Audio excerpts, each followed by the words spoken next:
Assalamualaikum warahmatullahi wabarakatuh.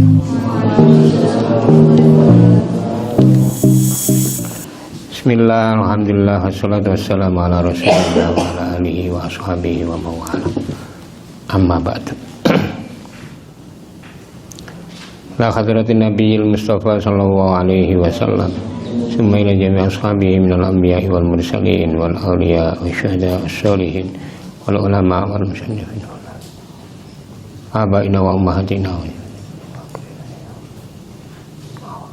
syakam lima adina anna jalamul fatihah. A'udzu billahi minasy syaitonir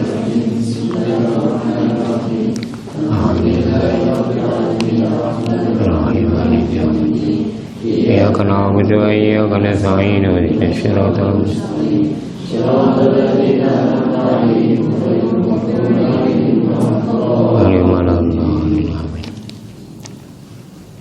Bismillahirrahmanirrahim.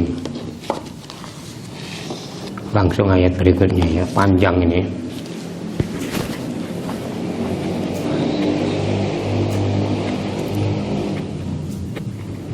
Wasyamsu tajri li mustaqarril laha dzalika taqdirul azizil alim. Wasyamsu tawi srengenge iku tajri lumaku apa srengenge li mustaqarrin maring nggon tetepe laha kedue syams. Dzalika utawi mengkono-mengkono asyamsu tajri li mustaqarril laha taqdirul azizul alim. Iku keputusane Allah Al-Aziz kang maha perkasa kuwasa, Al-Alim itu ngawruhi.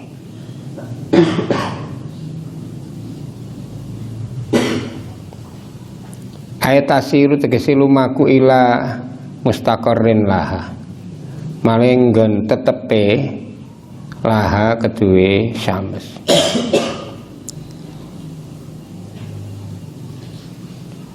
Wakila lan dingendikake intihau sairiha inda ing qada idunya. Intihau sairiha utawi entae lumakune syams inda ing qada idunya nalikane rusak idunya. Wa qiyamus saati lan jumenenge dina kiamat. Wakila lan dingendikaken sairuha hatta tantahiya ila abadi manaziliha. Siruha utawi lumakune syams iku hatta tantahiya sehingga mentok ila abadi manaziliha maring adoe nggon tumurune syams. Manazil tempat edarnya, keluar dari tempat edarnya. Sumatarji nuli bali apa sames dzali fadzali kamu kau utawi mengkono mustaqarrun laha ku mustaqarrun ku nggon tetepe laha kedue syams. Li annaha karena sak temene syams la tajawazuha orang luwi tajawazuhu orang ngeluwi atau melebihi dari garis edar atau mustaqarrun. Wakila lan dingendikake mustaqarruha utawi nggon tetepe syams iku nihayatu irtifaiha katoke munggahe syams fis samai ing dalem langit, fisaifi ing dalam waktu rendeng ketiga wanihayati hubuti halan katoke tumurune syams fisita ing dalam waktu dingin. Tajri lumaku apa asyamsu srengenge kata tantahiyya sehingga tumeka ila mustaqarriha maring nggon edare syams. Jadi ini kaitannya dengan garis edar itu ada yang mengatakan matahari apa bumi sebagai, ada yang mengatakan matahari sebagai pusat tata surya. Ada geosentris, ada helios.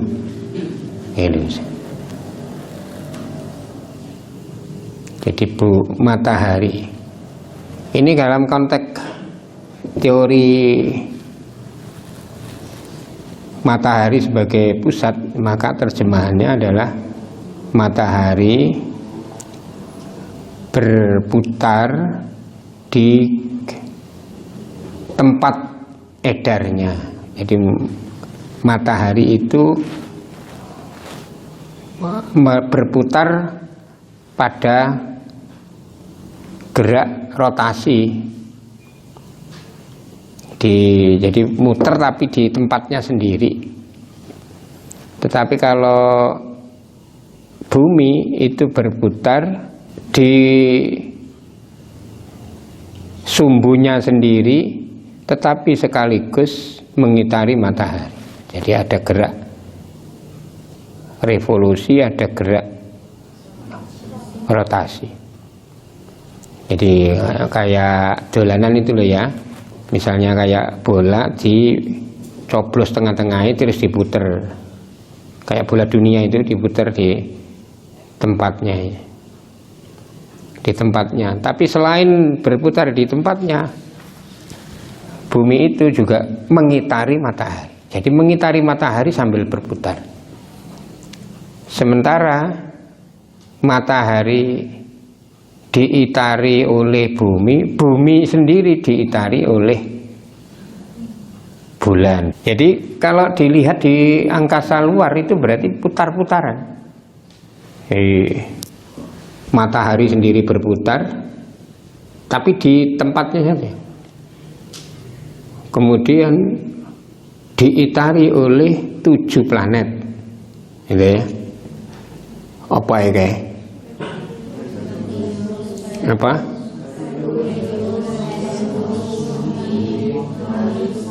Venus paling dekat dengan matahari apa? Merkurius, Venus, Uranus. Bumi. Setelah itu Mars, terus Jupiter, Saturnus, Uranus, Neptunus, Pluto. Ya, 10, 9. Iya, 9. Nah, bumi sendiri punya bulan yang mengitari. Jadi kayak unik ya di ruang angkasa. Dan itu galaksi kita ini apa namanya? Bima Sakti. Dekatnya Bima Sakti.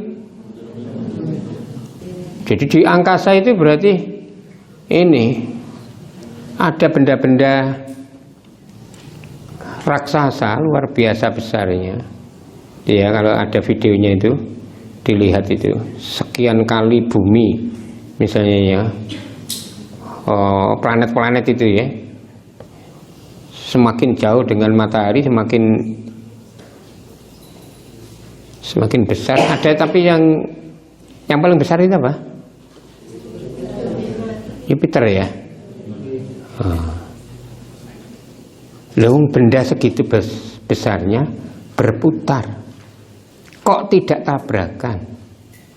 Berputar pada garis edarnya, punya garisnya sendiri-sendiri. Dan itu bertahun-tahun, ratusan tahun, ribuan tahun. Ya. Nanti pada saatnya ada yang namanya kiamat. Jika benda-benda langit seperti ini mengalami benturan, misalnya keluar dari garis edarnya. Nah, Allah itu menciptakan alam semesta ini dengan tertibnya. Tapi tertibnya alam semesta itu dengan gerak. Ya, dengan gerak. Karenanya kalau Anda baca di buku saya filsafat pendidikan prophetic itu, prophetic education itu ada filsafat gerak. Filsafat gerak. Nah, ajaran utama dari kenabian prophetic itu ya gerak itu. Gerak itu. Jadi nabi itu tidak pernah tidak melakukan gerakan, baik rohani maupun jasmani. Gerak. Jadi dinamis sekali. Karenanya Nabi dikenal dalam konteks sosial politik sebagai orang yang paling berpengaruh dalam sejarah kemanusiaan. Paling berpengaruh. Ya, itu Nabi Muhammad SAW. Dan coba kalau direnungkan ya, hadis ribuan, begitu dalamnya isi dari hadis-hadis itu. Ayat sedemikian banyaknya turun, sedemikian banyak tafsir, ribuan tafsir.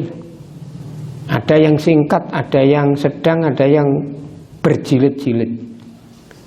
Dijelaskan, dikupas. Belum lagi ayat surat per surat seperti yang ini, tafsir Yasin ini. Ini luar biasa.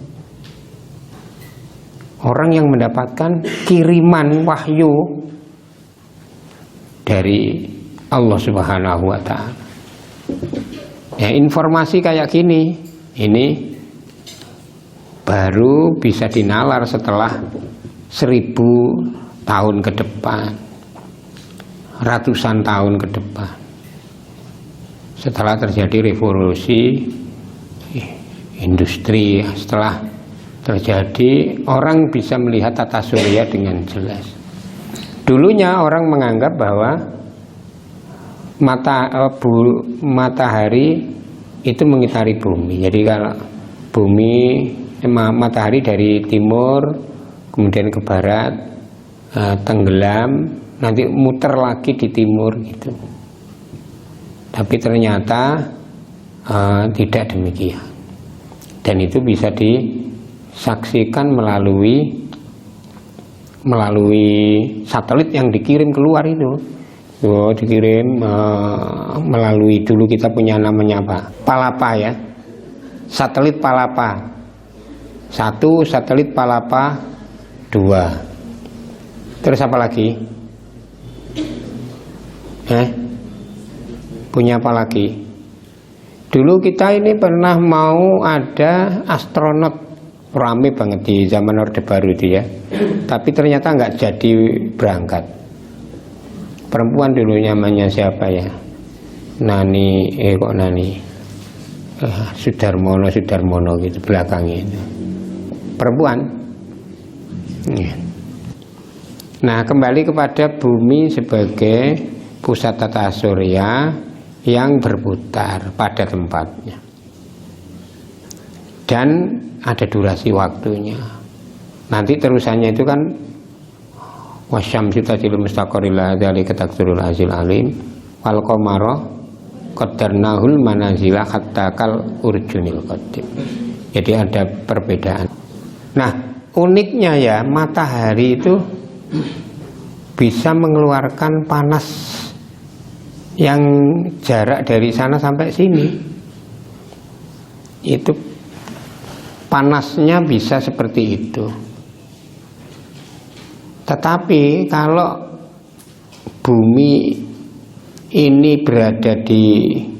kita berada di bumi tapi berada di pegunungan, itu kok tambah dingin lagi piye. Jadi tidak berarti semakin dekat dengan matahari itu semakin panas. Kalau yang di atas gunung itu mestinya kan logikanya lebih dekat dengan matahari dibandingkan dengan di pesisir. Jadi di gunung itu lebih tinggi daripada di pesisir, di lembah-lembah. Tapi ternyata di gunung itu ini malah diselimuti oleh kabut dan salju.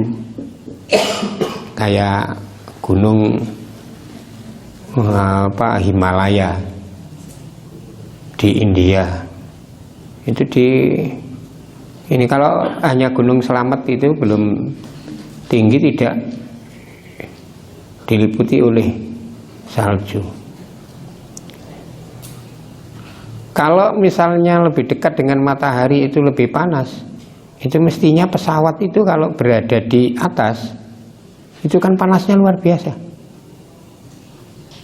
karena naik ke atas itu bisa ratusan kilo, puluhan, ratusan, seratusan apa berapa itu ya, dari bumi naik ke atas. Kalau nggak puluhan kilo ya sampai ratusan, tergantung pesawatnya, sampai berada di atas awan, nanti nerobos lagi ke atas lagi sampai jernih gitu di atas itu. Jadi kalau di atasnya pesawat lagi sudah nggak ada nggak ada awan lagi. Mega itu berada di bawahnya itu kayak kapas gitu, perempul kayak kapas. Nah, mega-mega itu di atas, kalau semakin dekat dengan matahari mestinya ya ini langsung mencair dan kemudian jatuh. Tapi nyatanya bukan. Uap-uap itu yang ada di atas mendung itu kalau kena angin dingin baru kemudian mencair lalu jatuh jadi hujan. Jadi unik sekali ya alam semesta ini, unik. Ada anomali-anomali yang ini tidak berlaku umum. Jadi ada teori umum tapi ada anomali. Air itu kalau didinginkan itu mesti munjung ininya, cetakan dari cetakannya itu air dijadikan es itu menjadi munjung, dan es itu lebih ringan daripada air.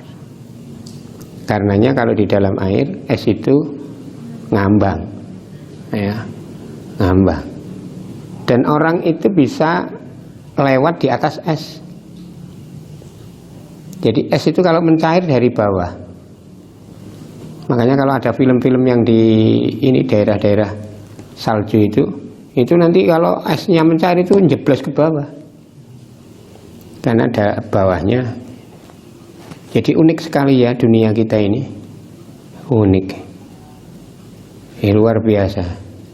Jadi Allah menjadikan alam semesta ini sangat tertib, teratur, rapi, dan nyaman dihuni. Tapi karena kelakuan manusia dirusak, akhirnya menjadi gersang dan tidak ramah dengan penghuninya. Ya. Makanya dalam sejarah lama itu Nabi Adam, Ibu Hawa itu sangat damai dengan hewan-hewan itu. Gampangnya hewan itu nggak ada yang buas, karena tercukupi makanannya itu. Mau makan apa ada. Setelah ada pengurangan disebabkan karena apakah itu diburu atau karena kebakaran hutan dan lain-lain, akhirnya dia kekurangan bahan pakan. Nah, lalu memangsa orang, memangsa hewan lain dan lain-lainnya, karena makanannya dia habis.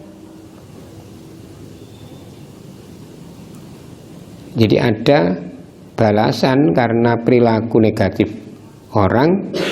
Lalu alam ini apapun bentuknya yang asalnya ramah kemudian menjadi ganas. Ya. Jadi tetap sekali wasyamsu tajri li mustaqarril laha dzalika taqdirul azizil alim. Jadi berjalan nanti sampai kepada ini limitnya, gerak terakhirnya kembali lagi pada awalnya lagi. Jadi jalan gitu nanti kan pas ini, di pasnya itu ada permulaan lagi.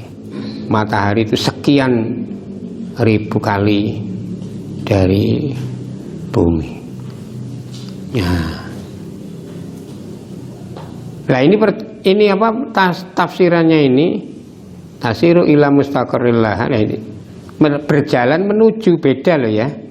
Ini tafsirannya dengan atasnya itu.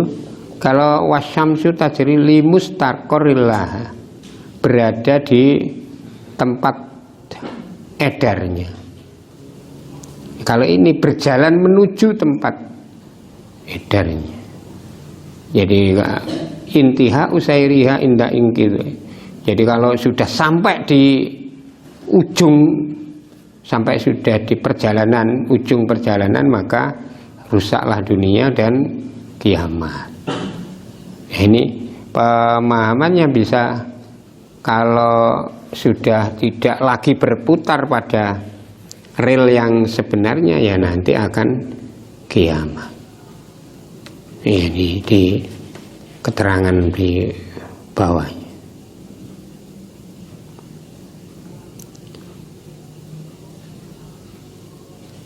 Jadi kalau ini berjalan sampai tantahya ila ab'ati manazilih, sampai paling jauh dari tempat edarnya itu, keluar terus sampai garis terjauh, kemudian kembali lagi sampai ke paling jauh lagi. Lah itu ininya apa, penjelasan dari sini. Tapi kalau bumi atau matahari itu berputar pada ini kan nggak pakai jauh, ya wong gini nggak pakai jauh, paling ya posisinya itu kayak elip, bukan bunderser gitu.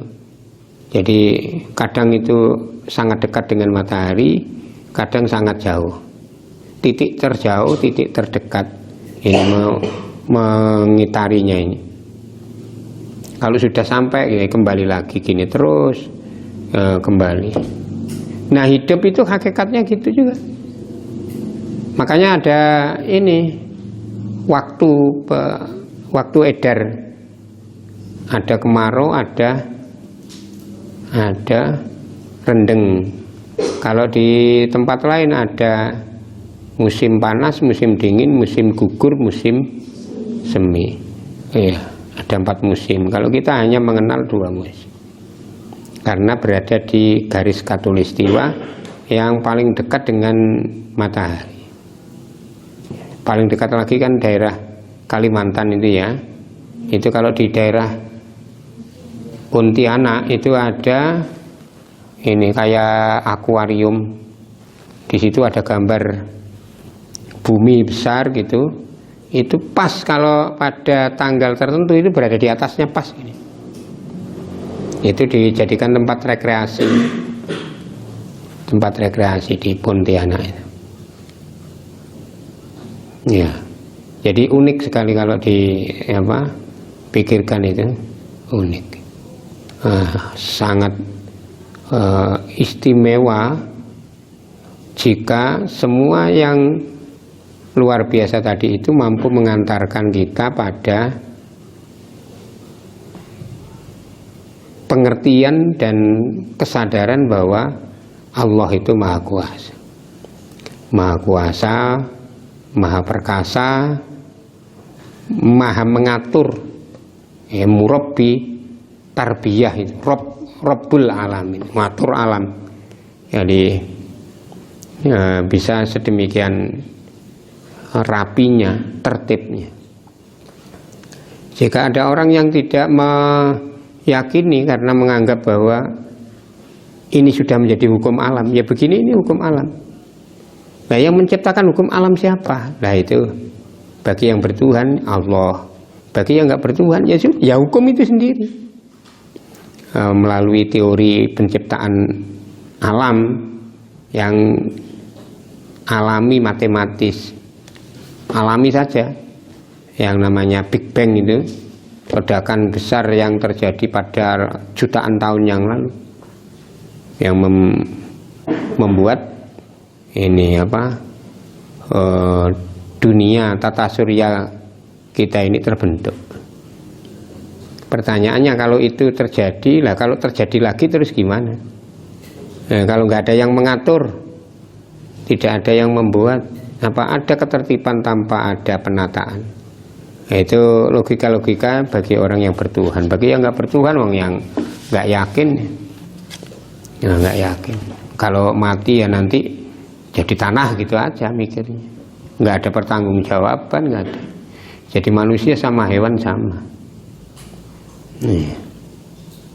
Alhamdulillahirabbil alamin.